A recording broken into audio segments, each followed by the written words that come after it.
Ok, bueno, vamos a empezar. Eh, Esta es la clase uno y vamos a empezar con una introducción a teoría de conjuntos. Entonces, a ver, ahora le voy a poner esto.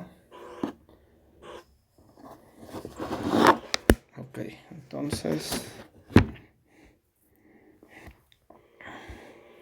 ah, entonces, clase uno.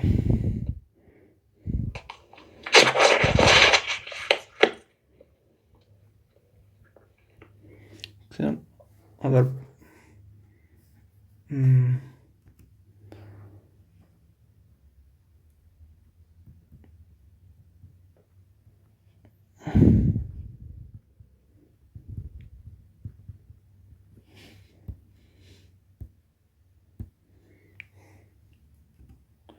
Introducción a la teoría de conjuntos.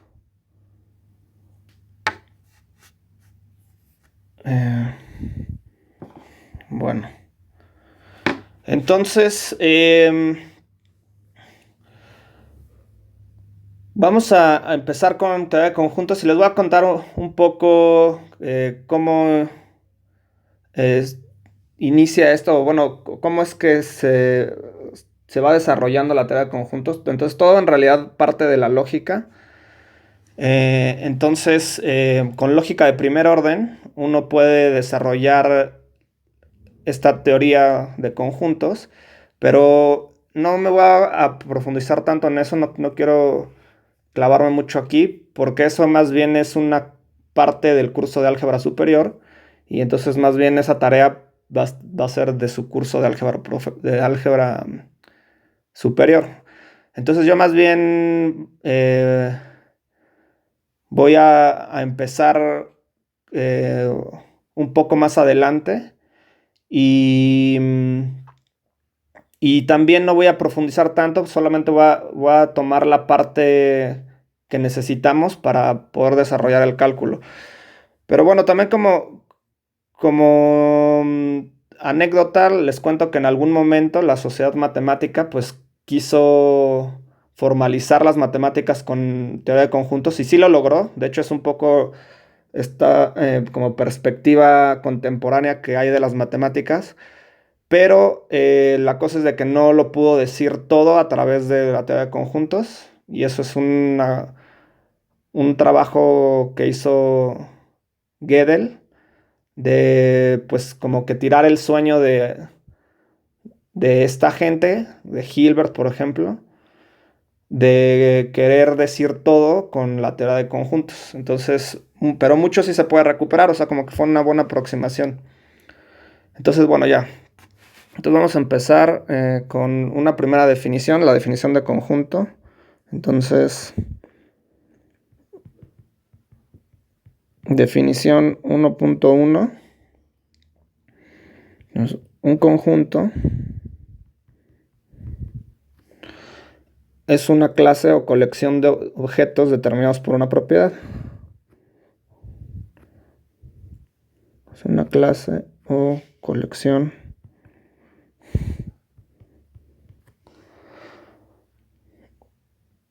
de objetos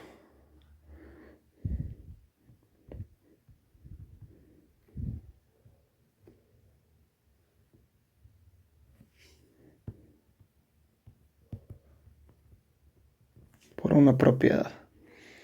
Ok. Entonces, bueno, y vamos a ver otra definición.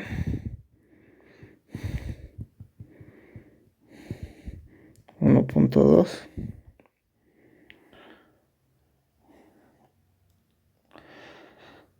Entonces, en el lenguaje de teoría de conjuntos vamos a utilizar los siguientes símbolos. Entonces, vamos a escribir eso. Mm, el lenguaje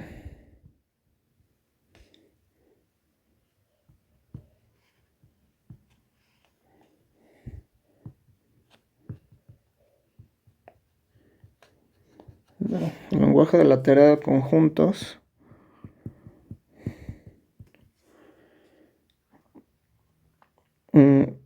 es un lenguaje de predicados que tiene los siguientes símbolos. Ay, ¿y ahora qué?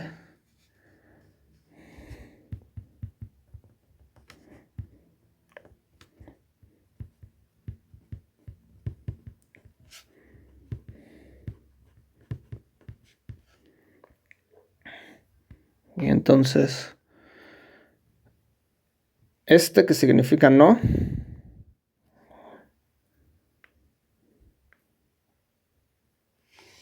es la negación. Este que significa implica.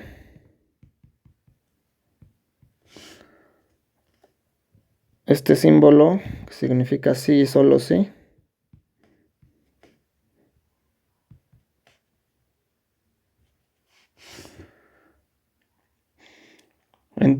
Entonces, pues estos van a ser los símbolos que vamos a utilizar. Y también tiene los siguientes símbolos de relación. Entonces,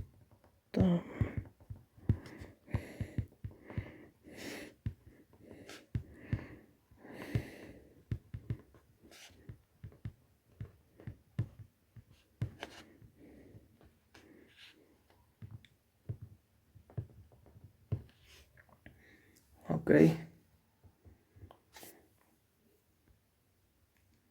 Que es el igual.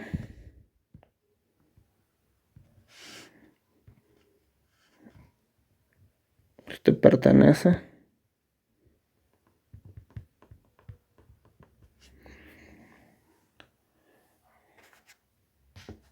Y como abreviación vamos a utilizar también los siguientes símbolos. Entonces vamos a ver.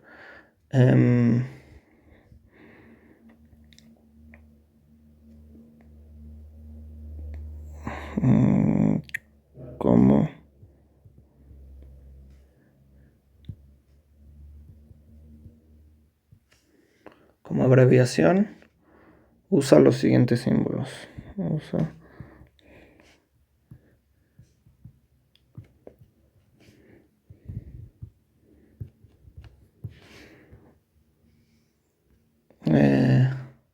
entonces existe.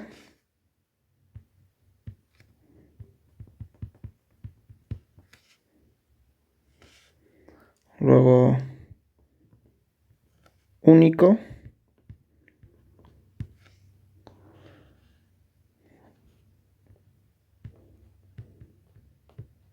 Para todo.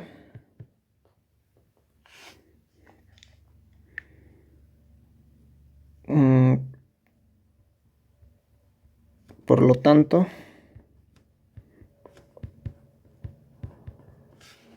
este es tal que.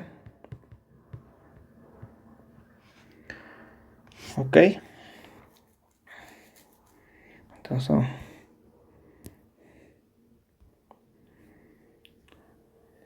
y bueno, y entonces ahora las negaciones de estos de aquí también los podemos escribir con un símbolo. Entonces vamos a ver también eso.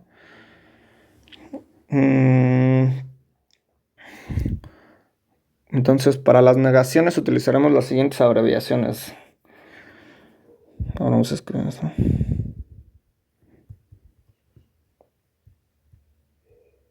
Para las negaciones.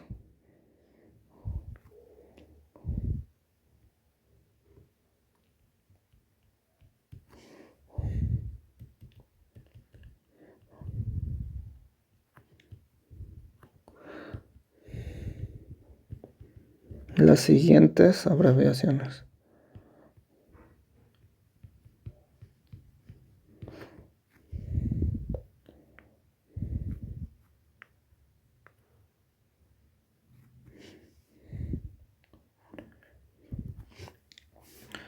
Entonces, por ejemplo, este símbolo significa, pues es la abreviación de de no igual y es diferente.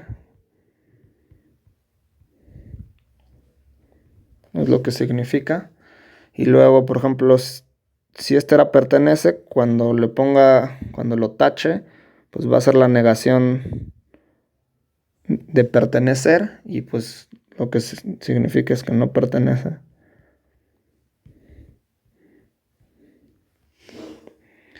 Y luego, por ejemplo, está la negación de existir, pues es que no existe.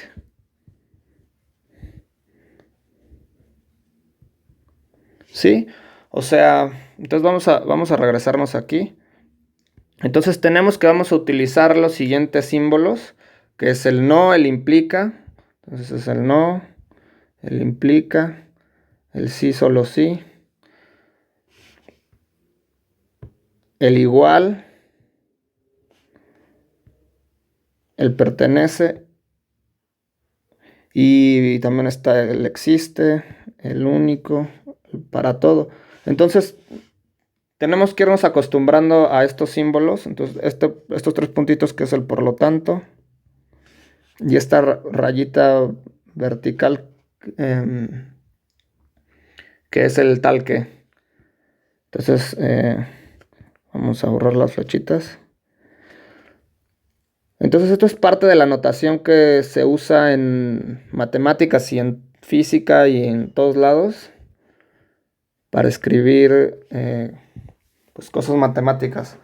Y de nuevo, otra vez esto lo van a profundizar más en álgebra superior. Ahorita nada más es pues definir esta notación que vamos a estar utilizando y estas abreviaciones para que sepamos lo que significa. ¿Sí? Entonces, esto es parte del lenguaje y es muy importante saber qué significan.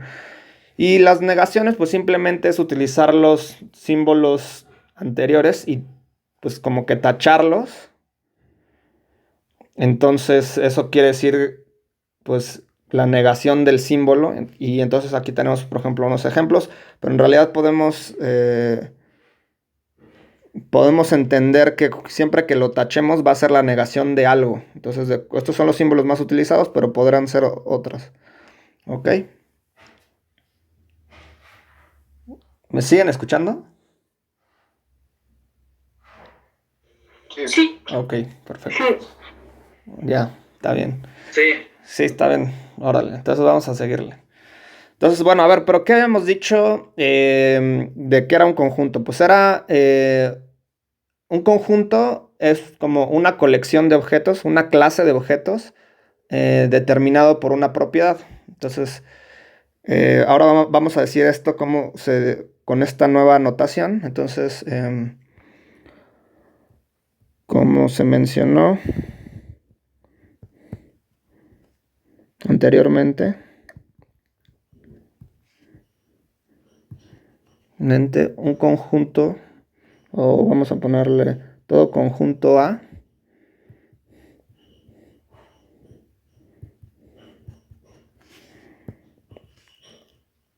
está determinado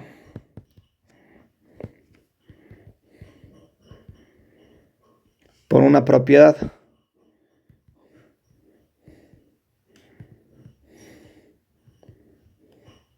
Digamos P. O sea, digamos una propiedad P. Entonces, es decir,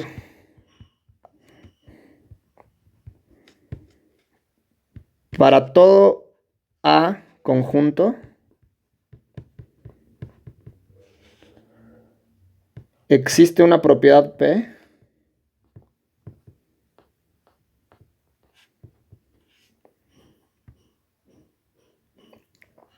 tal que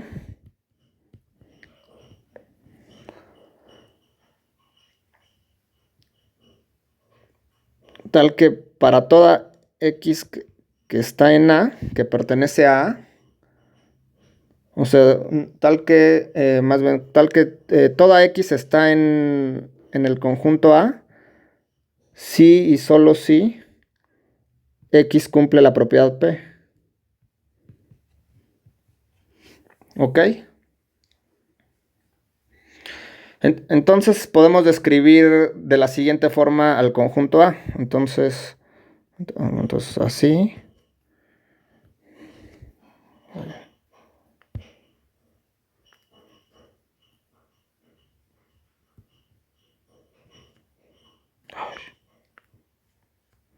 Así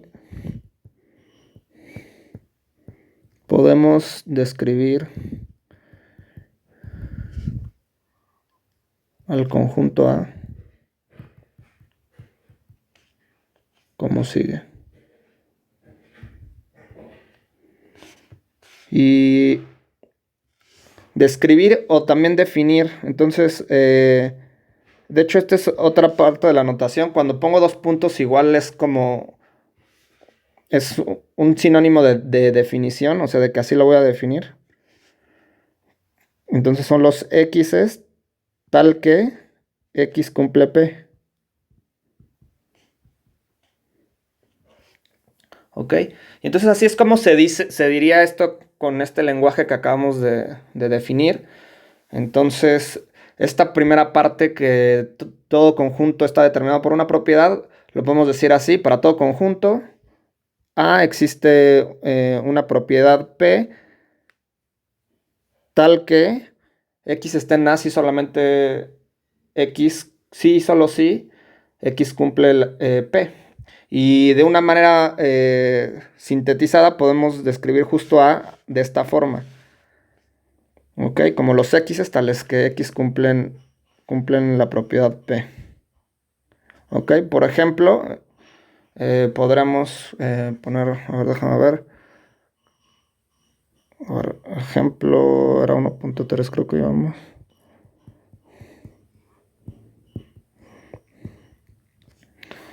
Entonces, por ejemplo, el conjunto de las personas, entonces, pues A puede ser el conjunto de seres humanos, por ejemplo. ¿Ok? Entonces, otro ejemplo podría ser eh,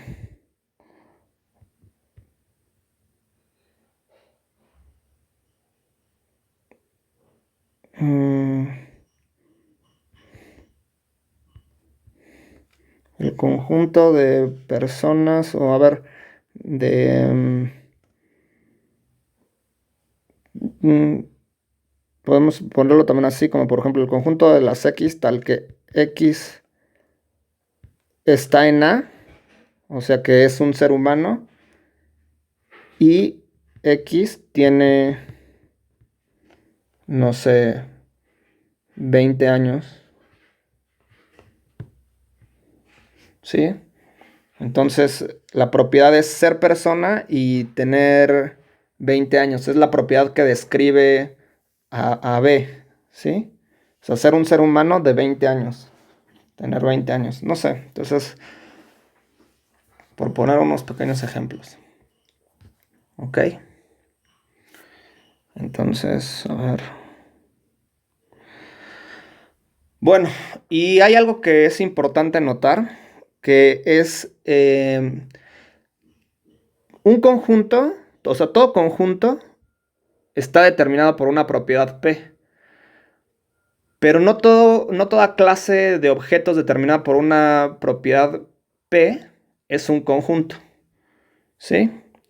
A ver, déjenme ver cómo vamos a poner aquí esta nota. Nota. No toda clase de objetos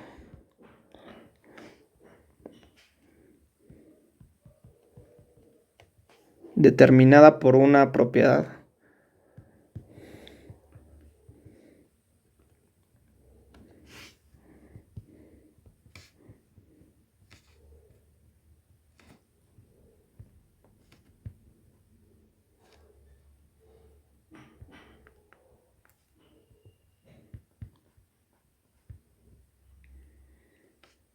define un conjunto.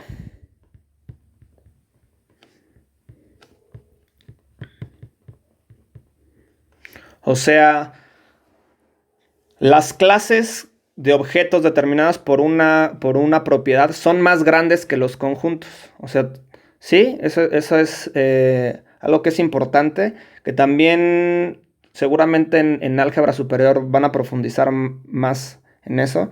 De hecho, la noción de clase también es más general. Eh, pero bueno, entonces esto es algo importante mencionar y vamos a poner un ejemplo de, de esto donde para que quede más claro lo que me estoy refiriendo. Entonces, por ejemplo, consideremos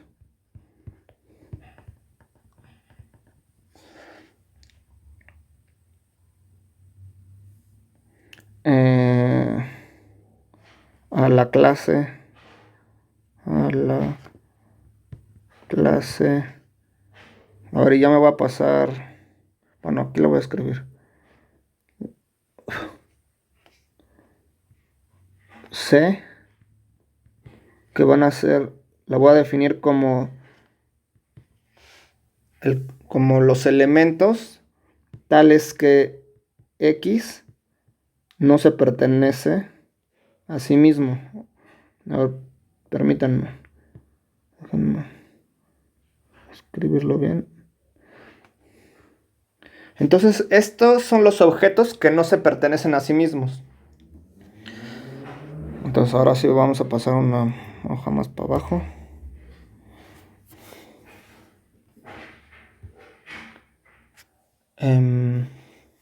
Entonces, vamos a ver, o sea, es decir,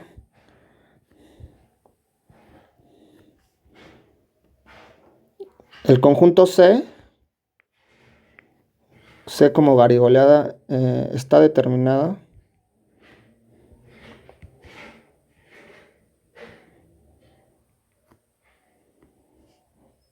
determinado por la propiedad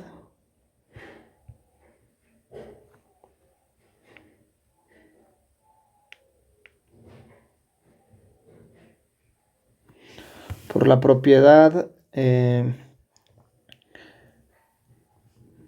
que X no se pertenece. Y entonces nos podemos preguntar, ¿será que C es un conjunto? Entonces,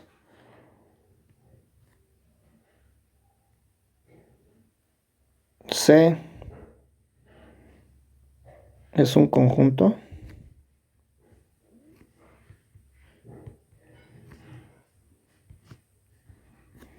¿Ok?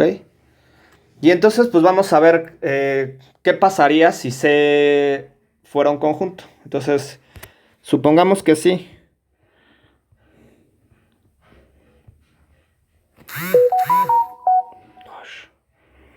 Supongamos que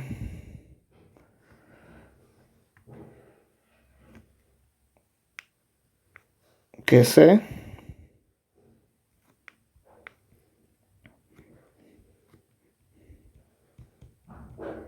es un conjunto. Entonces nos podríamos preguntar si C se pertenece a sí mismo. Entonces,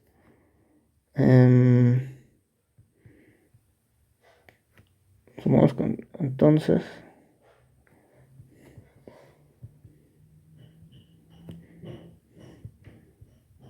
tiene sentido preguntarse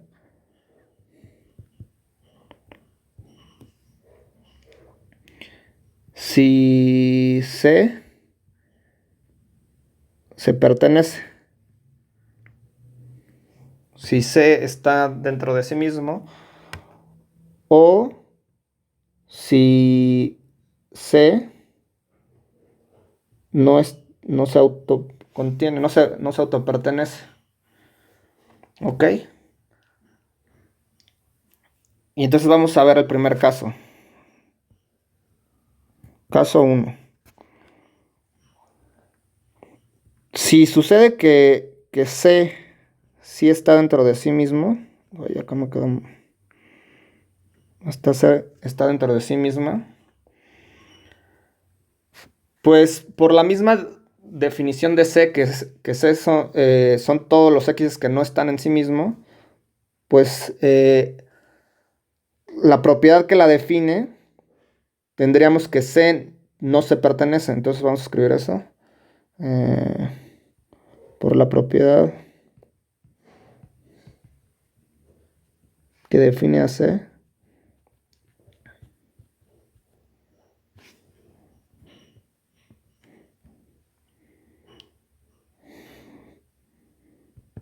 implica que, que C no está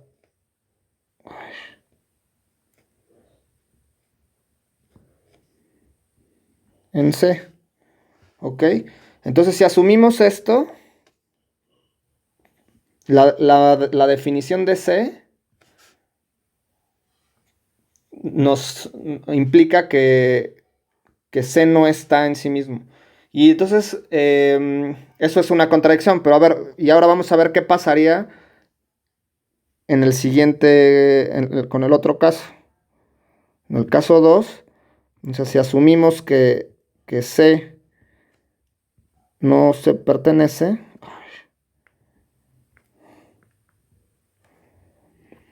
entonces la misma definición de C implica que C está en C, porque acuérdense que C, ahora vamos a ver acá arriba, que C son todas las X's que no están en sí mismas, que no se pertenecen. Y pues acá si asumimos eso, pues eso quiere decir que este es un objeto de C. Entonces, de nuevo, la propiedad que define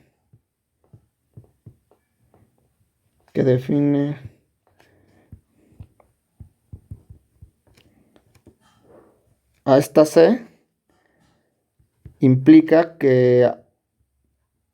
pues que C es un objeto de C mismo. Y entonces, y en ambos casos, pues tenemos que se pertenece y que no se pertenece simultáneamente. Pues eso es una contradicción.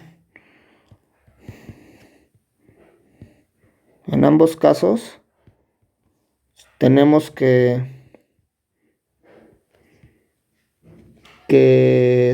ay, ya lo hice, que se pertenece y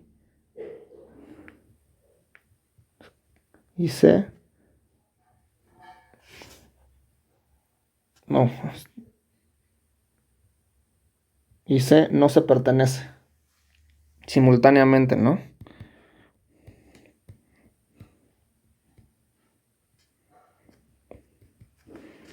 Y eso es una contradicción. Por lo tanto, no puede ser un conjunto. Entonces, a ver,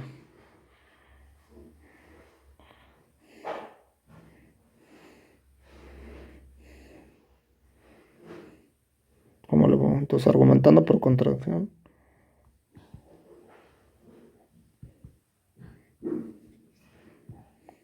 Por contradicción. Concluimos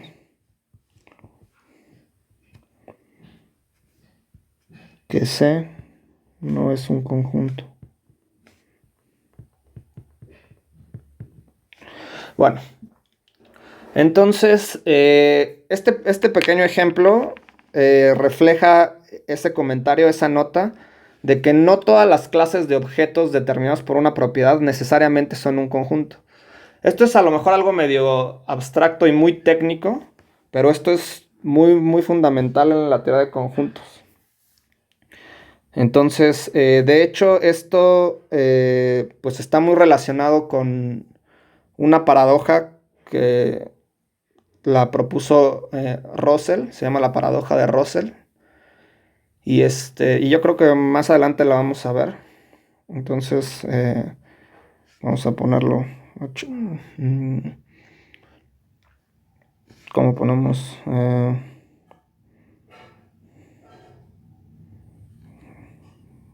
ver. La argumentación. Argumentación anterior.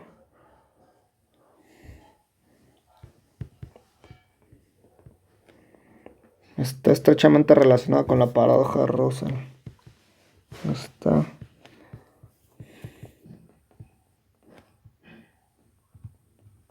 relacionada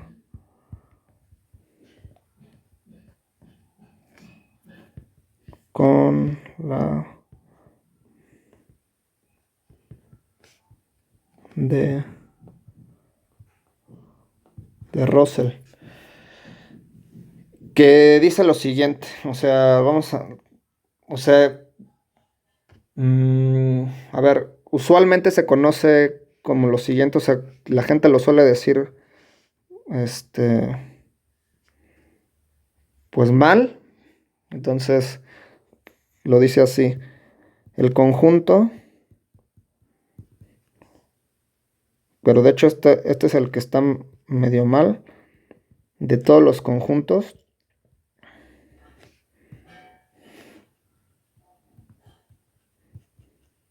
no es un conjunto.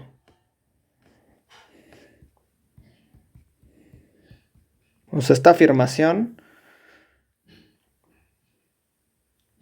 es conocida como la paradoja de Russell. Y a ver, y esta parte de que está mal, o sea, lo correcto es decir la clase.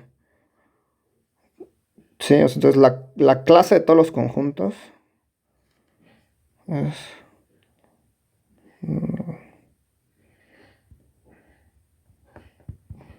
sería...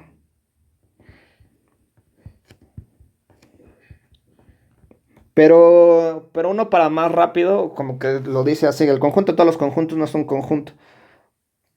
Ok, pero bueno, entonces ya para ser precisos tendremos que decir que la clase de todos los, o sea, la afirmación precisa es la clase de todos los conjuntos no es un conjunto. Entonces posiblemente lo veamos más adelante, pero si no también seguro esto lo van a ver en álgebra superior, o sea, es totalmente del interés de ese curso y pues es algo ahí curioso que sale. De hecho, pues un poco ustedes podrán jugar ya con esta argumentación, o sea, esencialmente es lo mismo. Para poder demostrar esa afirmación. Entonces igual y lo quieren intentar en algún momento, pero bueno, nosotros sigamos con la teoría de conjunto. Ok, bueno, entonces vamos a definir más cosas. Entonces, definición 1. Déjenme ver en cuál vamos. Es que ya. Se me hace que hasta le voy a cambiar de color para poderlas identificar. 1.3 creo que fue la última, pero ahora este es 1.1, 1.2. Luego vino el ejemplo 1.3 y entonces, sí, entonces es 1.4.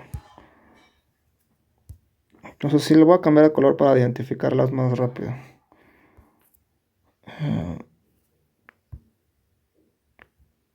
Ay.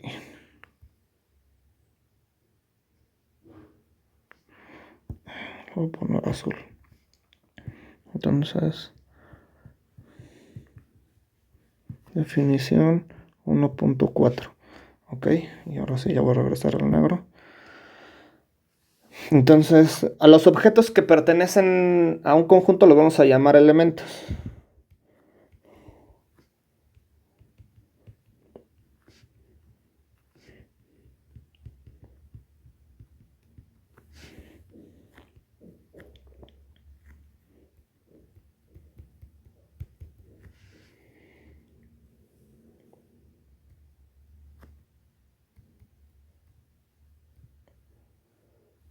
Elementos.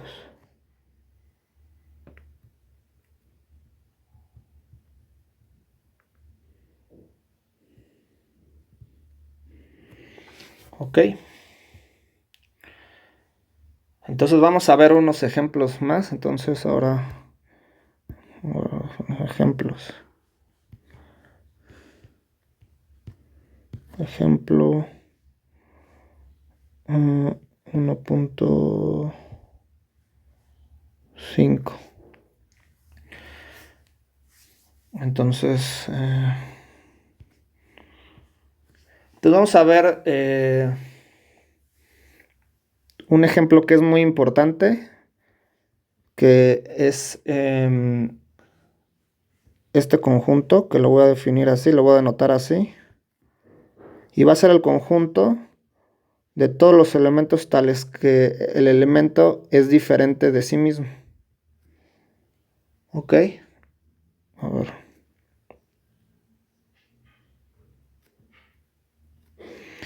Y este conjunto es muy importante y se le conoce como el conjunto vacío.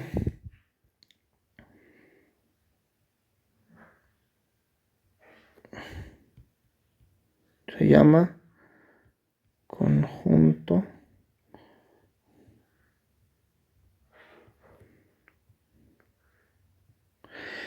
entonces, a ver, ¿qué es lo que nos está diciendo esta descripción de este conjunto? Pues son todos los x's que son diferentes de sí mismos.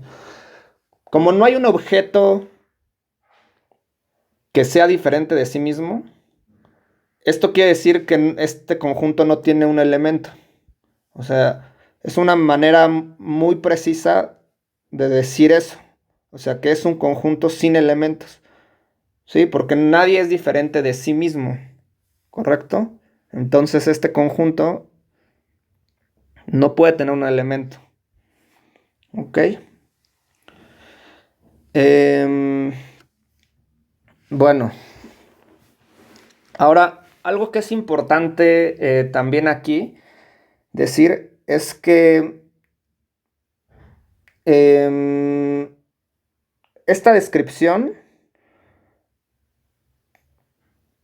pues es lógicamente correcta, o sea, está bien bajo los ojos de la lógica, pero lo que no podemos garantizar es que esto es un conjunto. Eso también es un tecnicismo de la teoría de conjuntos, pero también es importante porque esto lleva a fijar esto como un axioma. Entonces, vamos a poner un axioma que nos diga que sí, o sea, para quitarnos de este problema. Entonces, en torno a esto hay mucha discusión y se puede hacer mucho y la gente que se dedica a la lógica y a los conjuntos, o sea, puede uno aquí profundizar bastante, pero nosotros nos vamos a sacar de esto simplemente con ponerlo como un axioma. Entonces, le vamos a ponerle axioma 1, le voy a poner. Porque esto ya no lo quiero enlistar con aquí con los números que teníamos, no, le voy a poner axioma 1. Y entonces existe. Ay.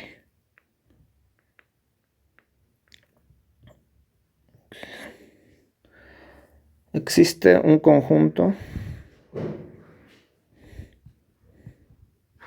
sin elementos.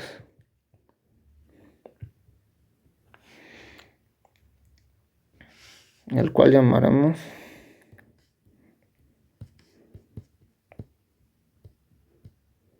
conjunto vacío.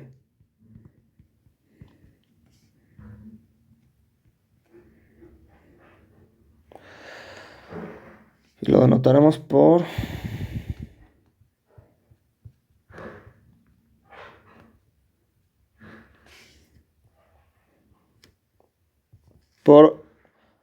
este símbolo. Y que es justo este conjunto. ¿Ok? Entonces, pues lo fijamos como un axioma. A ver, no dije nada de los axiomas, pero pues si no lo han visto también en su curso de álgebra. Los axiomas son como las reglas del juego que vamos a utilizar para desarrollar una teoría. Como para fines prácticos es eso. Entonces, uno los tiene que entender como eso. O sea, son en principio son pues unos hechos tan evidentes que nadie los cuestionaría. Y entonces si sirven como para arrancar a desarrollar una teoría. Es como a partir de, asumimos esto y de aquí en adelante todo se va a deducir, se va a desprender de estos axiomas.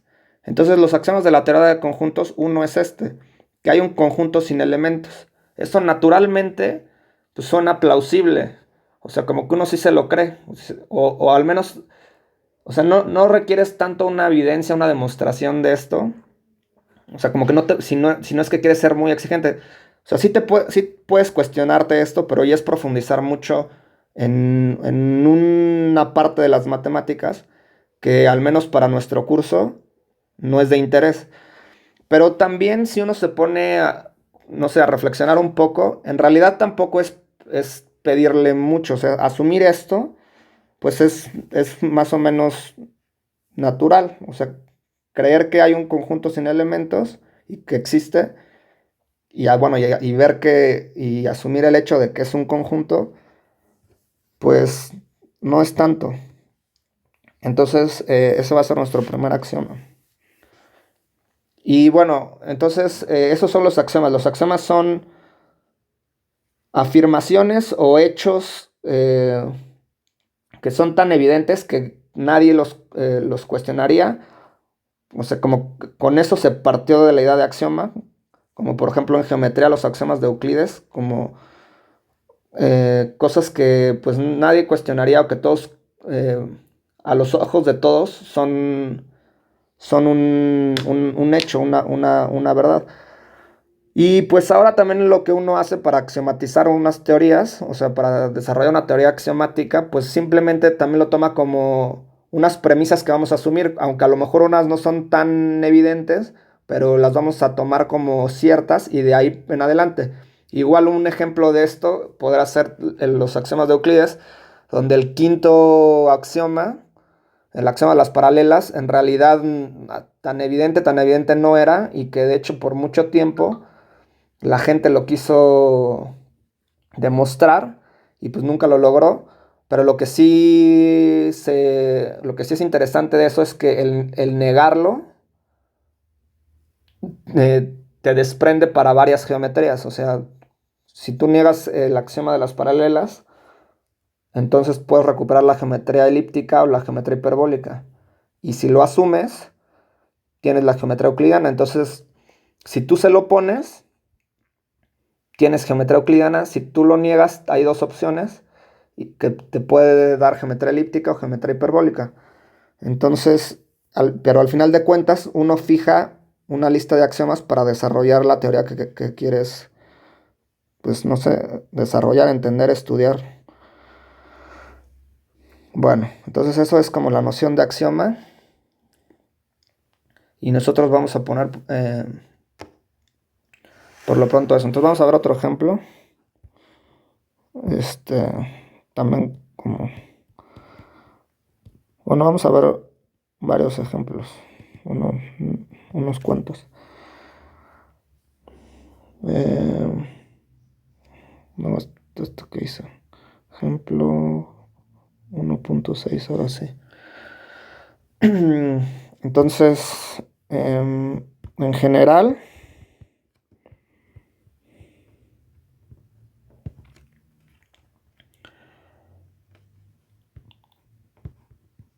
cualquier conjunto S está determinado por la propiedad que X estén, todos los elementos que pertenecen a él.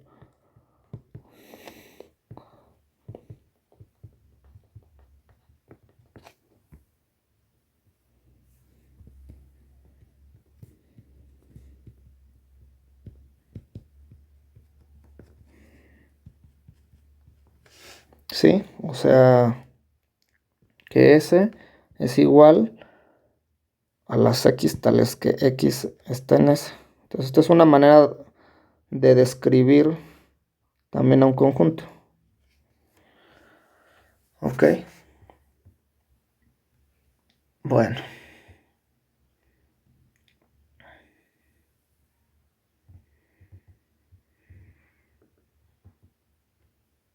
Ujú.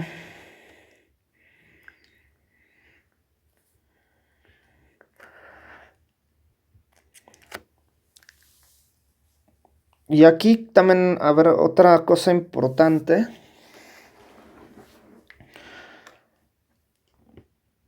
mm, que no sé si... A ver.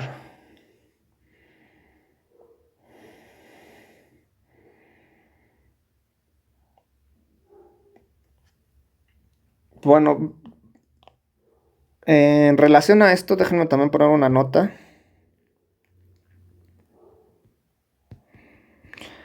Que no voy a decir el axioma porque de nuevo es una cosa que para decirlo bien hay que pues un poco estudiar pues álgebra superior o lógica y conjuntos.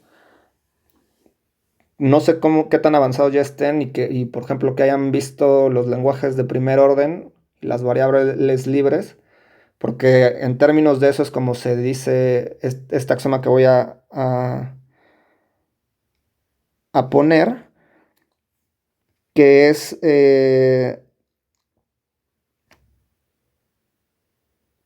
el axioma de especificación. Entonces, eh, gracias al axioma de especificación,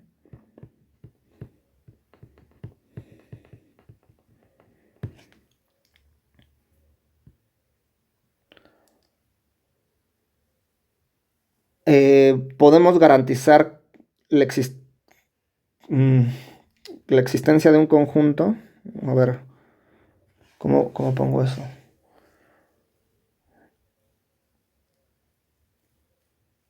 Mm,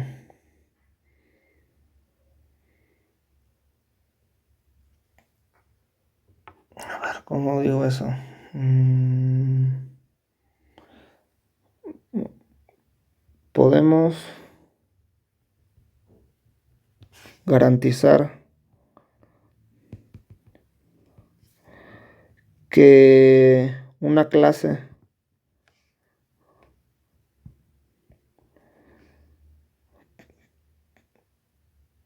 clase de objetos es un conjunto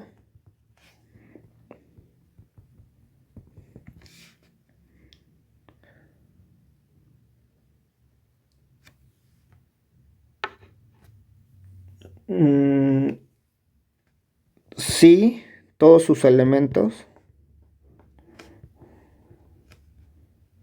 si todos sus objetos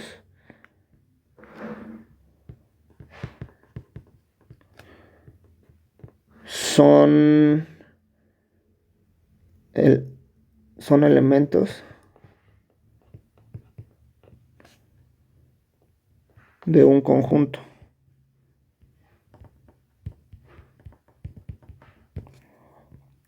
O sea que si la manera de definirlo es a través de elementos de algo que yo ya sé que yo ya sé que es un conjunto, entonces eso va a ser un conjunto. Por ejemplo, a ver, vamos a ponerlo así. A ver, por ejemplo, si supiéramos que, que existe un conjunto C, si existiera un conjunto C, ¿sí? O sea, que ya supiera que C es un conjunto, entonces podemos definir al conjunto vacío como sigue.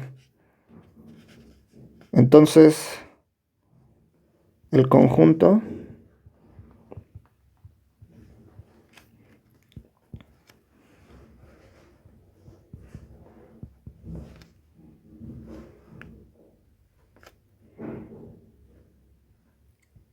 definido así como todos los X, pero en el conjunto C, tal que X es diferente de X, va a ser un conjunto.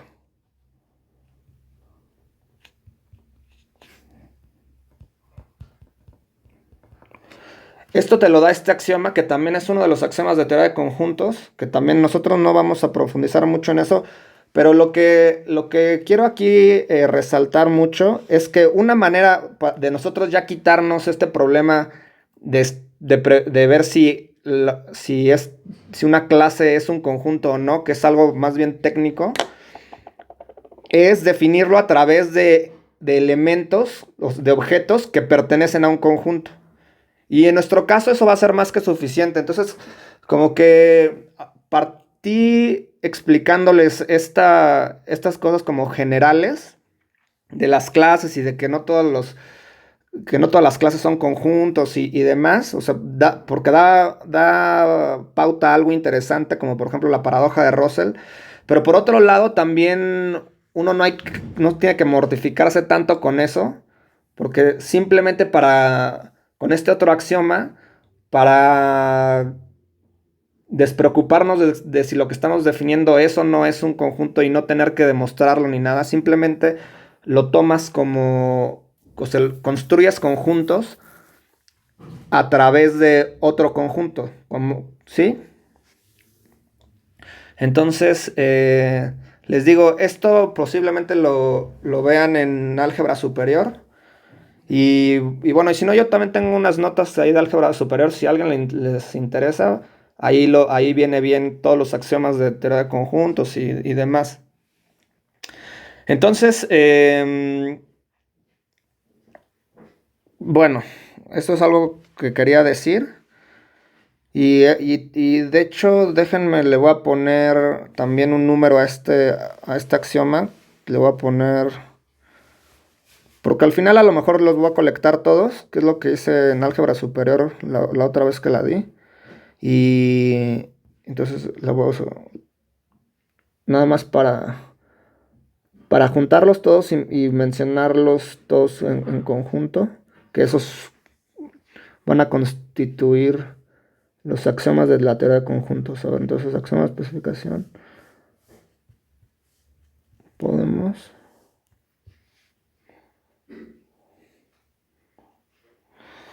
Ok, bueno, entonces vamos a escribir acá ahora.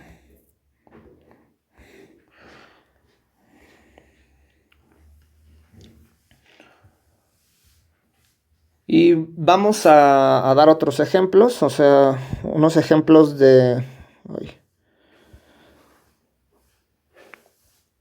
objetos que intuitivamente ya conocen. Porque, a ver, la filosofía de esto es de que con esta axiomática de teoría de conjuntos, uno es capaz de construir en principio todo. Entonces, eso incluye los números. Entonces, hay una definición precisa de lo que es un número natural y luego lo de que es un número entero, un número racional, un número real. Todo eso lo puedes construir con estos axiomas, ¿sabes? O sea, desde nada o casi nada, desprendes todo eso y luego les das una operación de suma, de producto, estas dos operaciones binarias, y empieza a desarrollar la aritmética. Y entonces la filosofía es como recuperar todo lo que hemos visto anteriormente, pero ahora de una manera muy precisa. ¿Y cómo es esa manera de hacerla precisa? Pues axiomáticamente. Pero intuitivamente, o sea, hemos manejado los números por mucho tiempo, entonces estos ejemplos que les voy a poner, pues son conocidos. Entonces vamos a poner, pero ya no me acuerdo qué número me quedé. Ahora vamos a ver. 1.7. Entonces, ejemplo 1.7. Entonces déjame, les voy a poner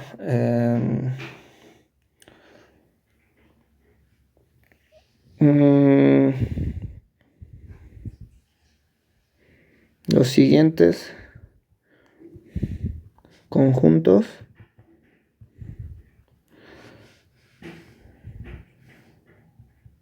tienen como elementos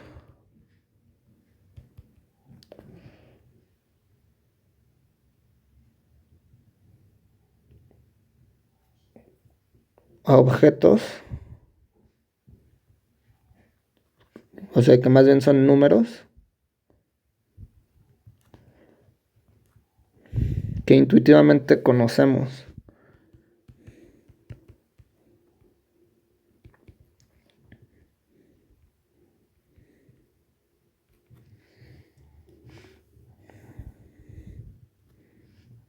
Sí, entonces, por ejemplo, el primer ejemplo, que le voy a poner A, pues son los números naturales. Y que son, por ejemplo, pues el 0, el 1, el 2, el 3 y así sucesivamente hasta el infinito, ¿no? Y pues que otra manera de describirlo, porque hay muchas maneras de describir un conjunto, ¿no? Entonces esto pues, son los números naturales. Naturales. Entonces es el conjunto de números naturales.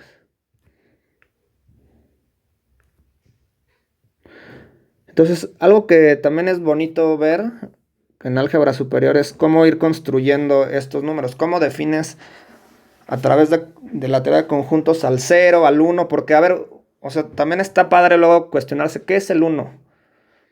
O sea, el 1 no es esto, esto solamente es un símbolo que representa al 1. Así como esto es un símbolo que representa al 0. Ejemplos de 0, de 1, de 2, o sea, me pueden dar muchos. O sea, 2 manzanas, 3 peras. ¿Para qué sirven? Para cuantificar, para hacer aritmética, eso también lo pueden decir, pero una definición precisa de qué es el 1, de qué es el 2, no es tan evidente y eso lo haces en álgebra superior con teoría de conjuntos. Tampoco es muy difícil, pero tomando como base los axiomas de teoría de conjuntos, uno puede construir a los naturales. Entonces, vamos a ponerle ahora los números enteros. Y pues estos son, por ejemplo, el -2, -1, 0. Bueno, y acá viene desde, o sea, decrece hasta el infinito.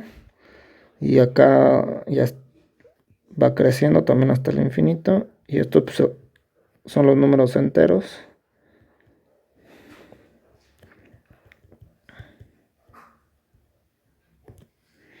Ok.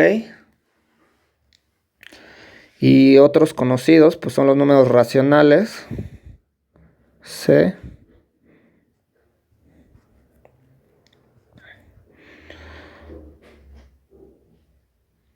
Son los números de la forma P entre Q, tal que P y Q son enteros, o sea, están en el conjunto anterior, y Q no puede ser 0, o sea, Q es diferente de 0. Ok. Entonces, estos son los números racionales.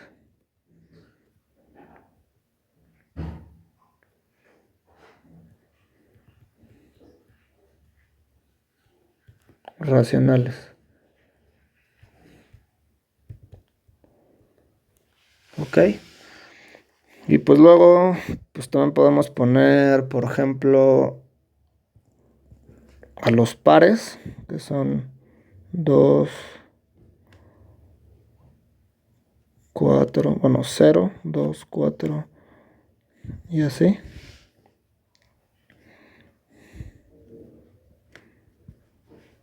Y pues estos tienen una descripción también de la siguiente forma, que son todos los 2n, tal que n está en los naturales. Entonces esta es una manera de decir que son los números pares. O también tiene una descripción como números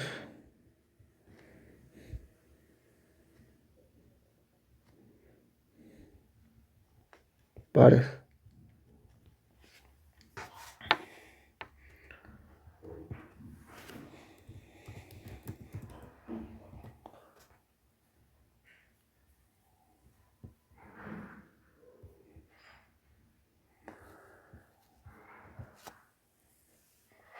Y bueno,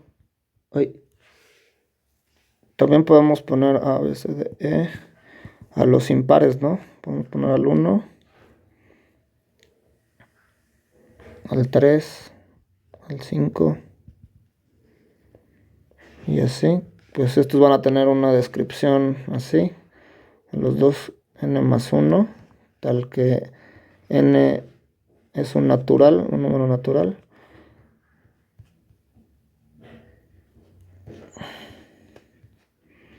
impares.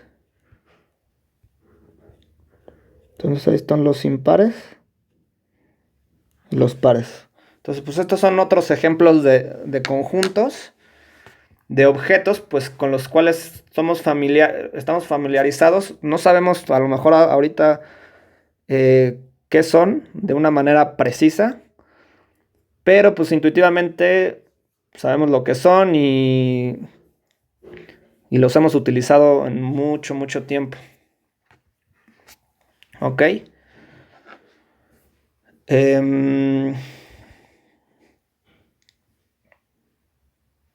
Bueno, entonces vamos a ver una última definición y ya con eso vamos a acabar. Oh, no, mejor ya, porque ya llevamos una hora de clase y ya luego subirlo a YouTube está difícil. Entonces, le vamos a parar por lo pronto aquí y nos vemos el miércoles. Hasta luego, Bruno. Sale.